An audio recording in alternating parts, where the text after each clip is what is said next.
Namaskar students. In this video we'll discuss about fundamental theorem of arithmetic, which is very important in the proof of irrationality. So first of all we should understand about the fundamental theorem. What is fundamental theorem?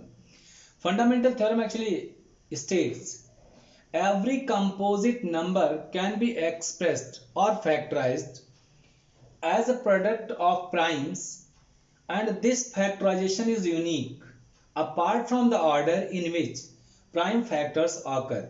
In other words, if we take any number, say I am taking here 36.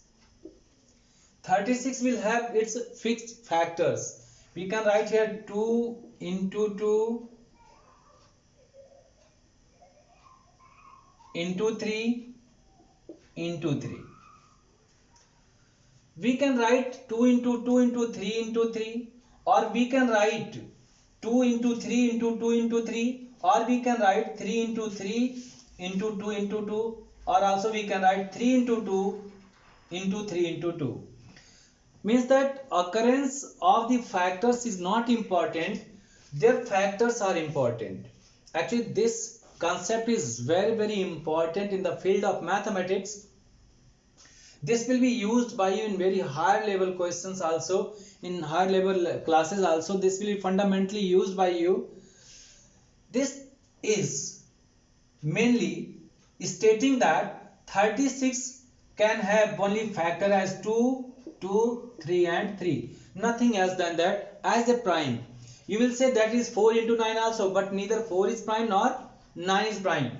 So every number can be factorized as the product of its prime factors apart from the order they are occurring. That is all for fundamental theorem of arithmetic. Fundamental theorem of arithmetic guarantees there is no other factors can come in. Again one question comes whether 6 to the power n can end with 0.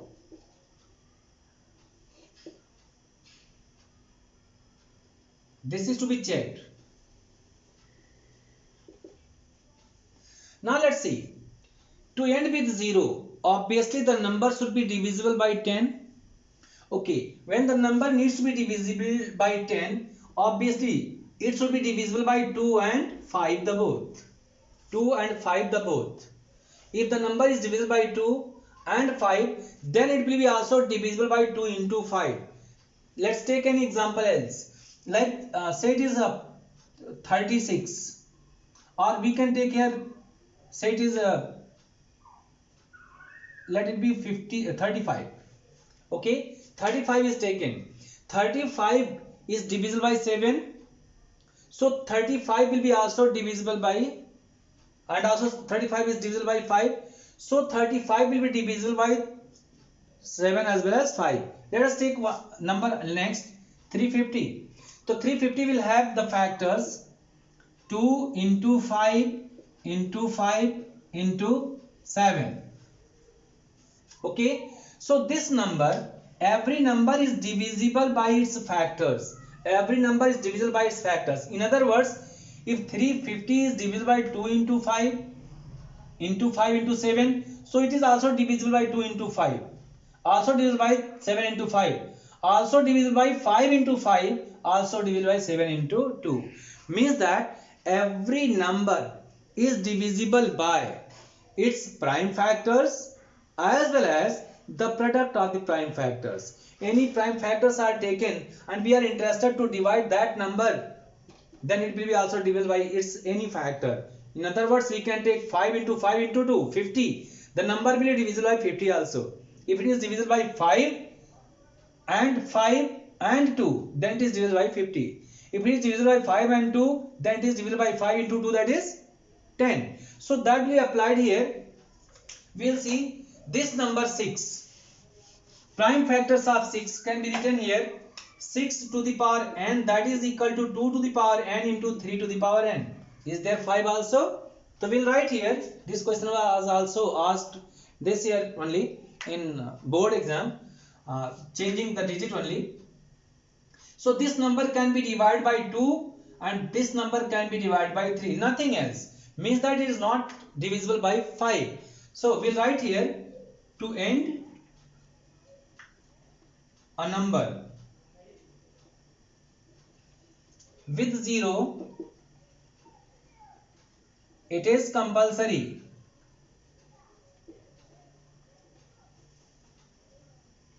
that it should have, it must have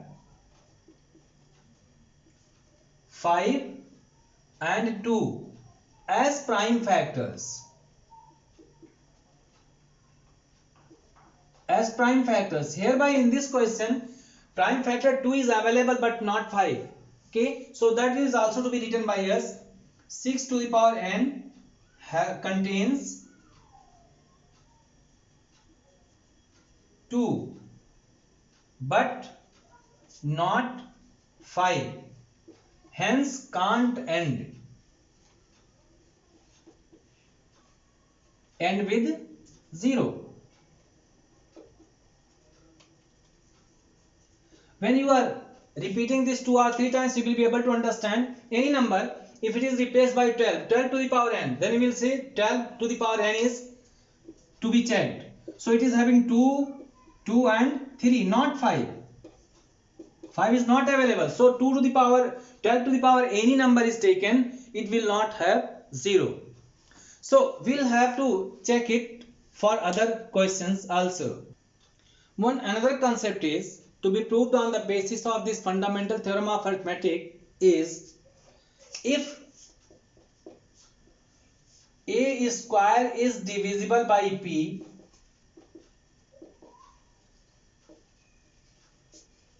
then a is also divisible by p.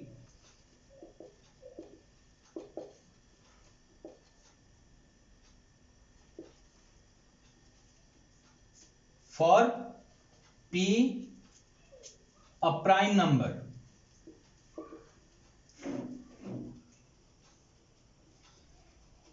Yes, students, understand over here. Actually, these theorems can be expanded to other type of the numbers also, but hereby in class 10th we are working on natural number only. So hereby the question is, if a square is divisible by p, then a is also divisible by p. For p a prime number. First of all, I am taking an example, and after that example we will move to the theorem itself. Importance is given to the application of it. This what I am going to explain, that is not asked from you people in examination, but its application is very vast. Let's see. First of all, we'll see, let it be 72, or we can write here 144. 144 is divisible by 2. 144 is divisible by 2. 144 is what? It is 12 square, means 12 square. 12 square is divisible by 2. Therefore 12 will be also divisible by 2. Check it. Check it on different type of the questions, like 36 means 6 square. If 6 square is divisible by 3, then 6 is also divisible by 3.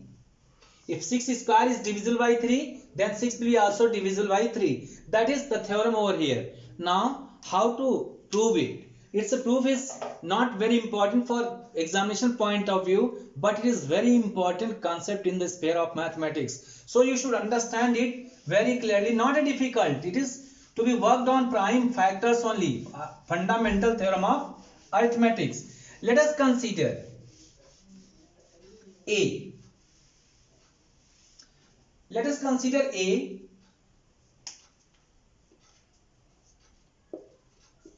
is equal to P1, P2, P3 up to Pn. Not necessarily distinct, like 12 was written by you 2 into 2 into 3. So 2 and 2 were repeating. So not necessarily they are distinct. Not necessarily they are distinct. Now if a square is divisible by p, so we can get here a square also. A square is p1 square into p2 square into p3 square and so on. It is pn square. We can write it. Okay. Now again pn square, p1 square means p1 into p1. So we can write this also in this form, p1 into p2 into p3 up to pn in one bracket, or in another bracket p1 into p2 into p3 and so on pn. I have done nothing, just I have grouped it. I have just grouped like 3 into 5 into 2. So I am taking one group here and then another group here, but these are same. As p1 square was there, the one p1 p2 p3 up to pn taken here and multiplied by again p1 p2 p3 and pn. When you are multiplying, you will get p1 square into p2 square into p3 square. It's okay. It's okay now. Every number is being repeated under multiplication, so there is no problem at all. Now problem comes now. We have to understand the fact now is, if a square is divisible by p, so obviously p will be one of them. P square, a square, or you can write here a square, that is equal to p1 square into p2 square into p3 square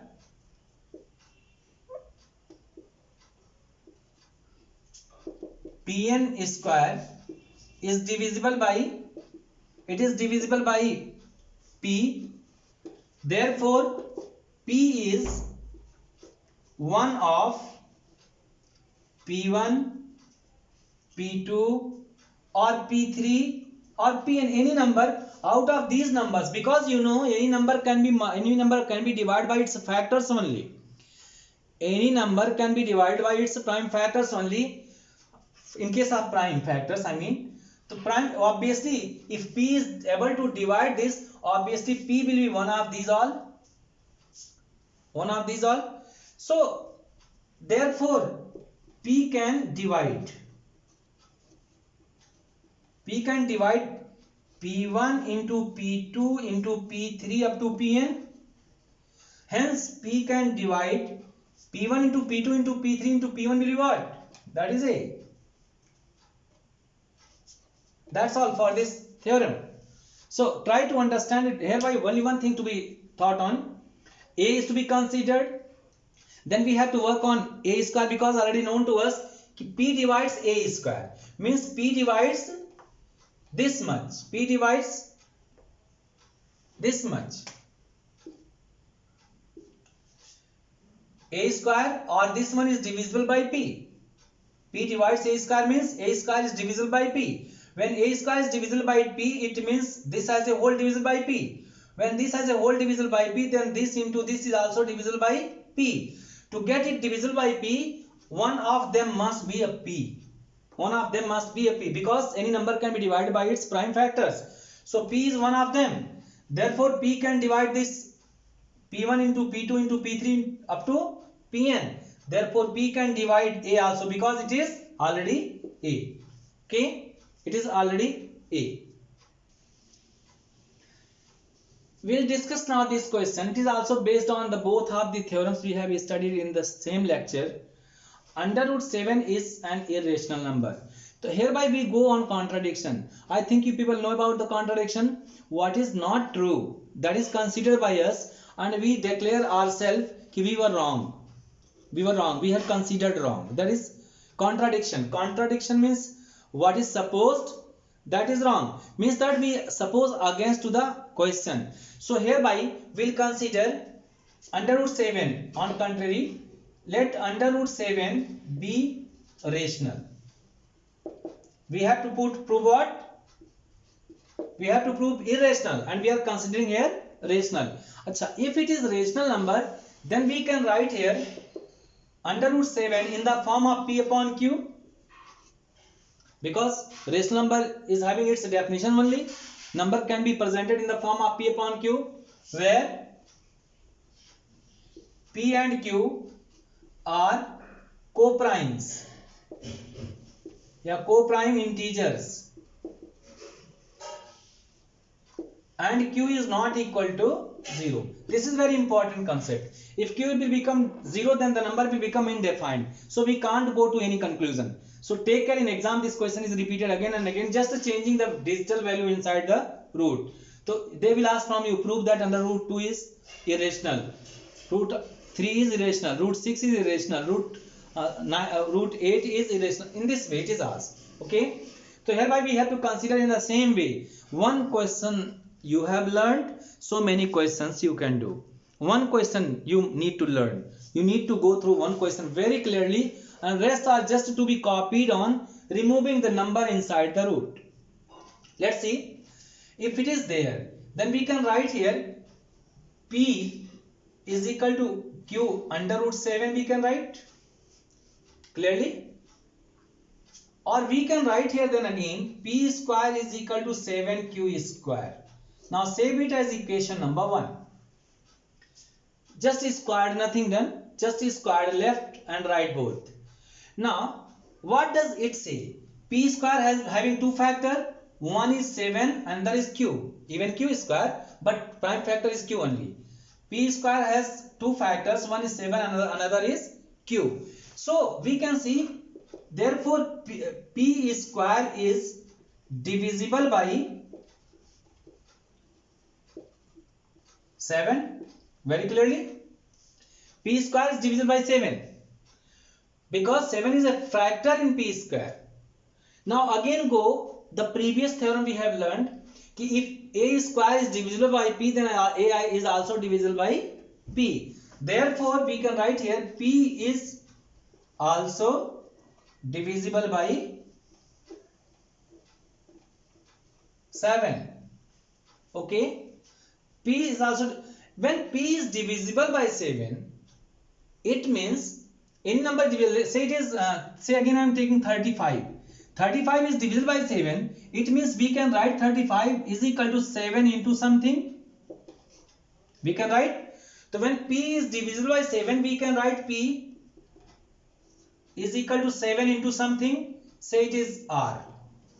This something is r. Okay, now if p is equal to 7r, if p is equal to 7r, so we'll put the p, value of p in this equation 1, putting in 1,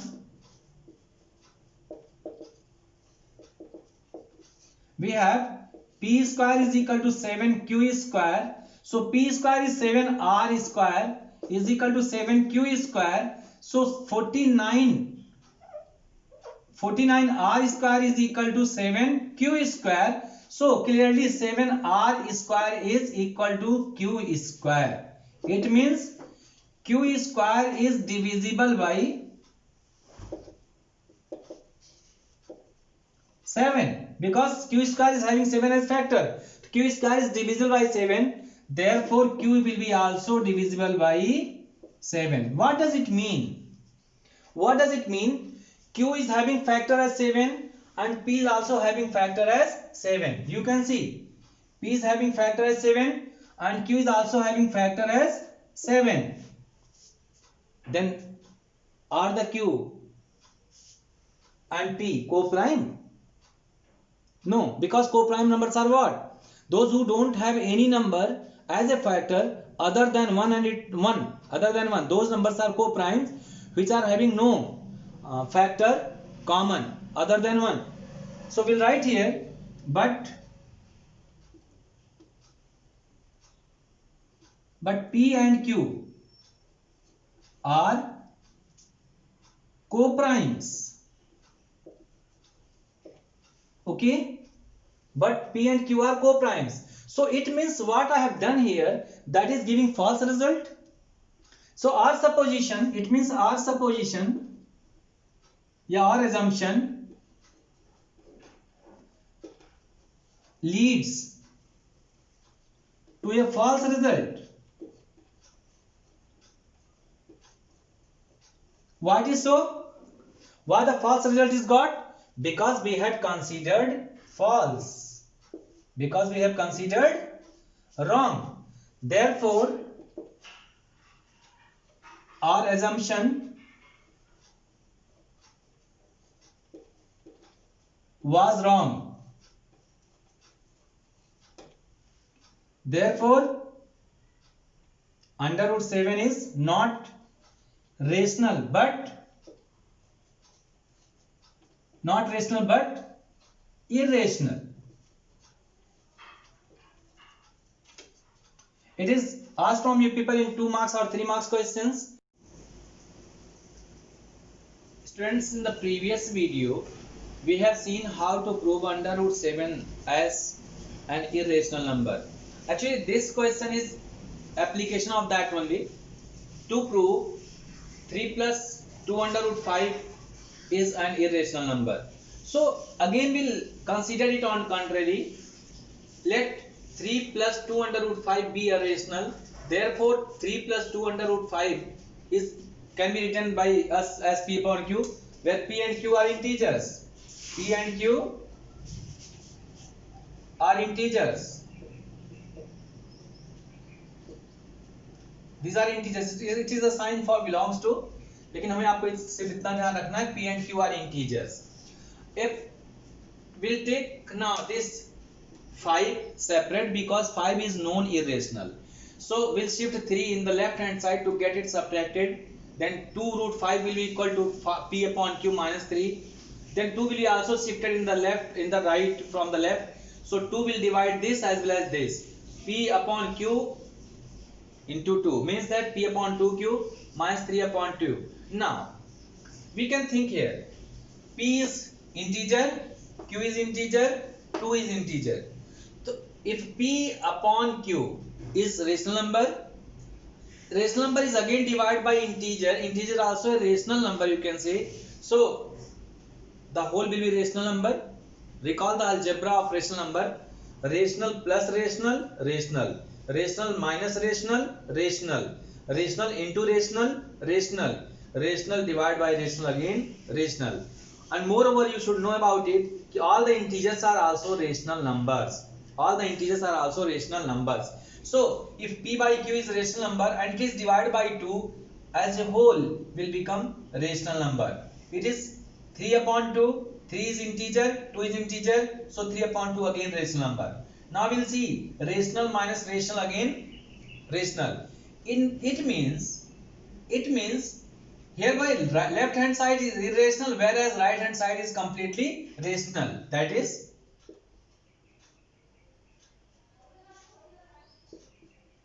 it possible? Left hand side is irrational and right hand side is rational. I have already written it, so no need. If you are writing it, it's okay. Not writing, then also there is no problem. LHS is rational and RHS is rational. LHS irrational, RHS rational. It is not possible.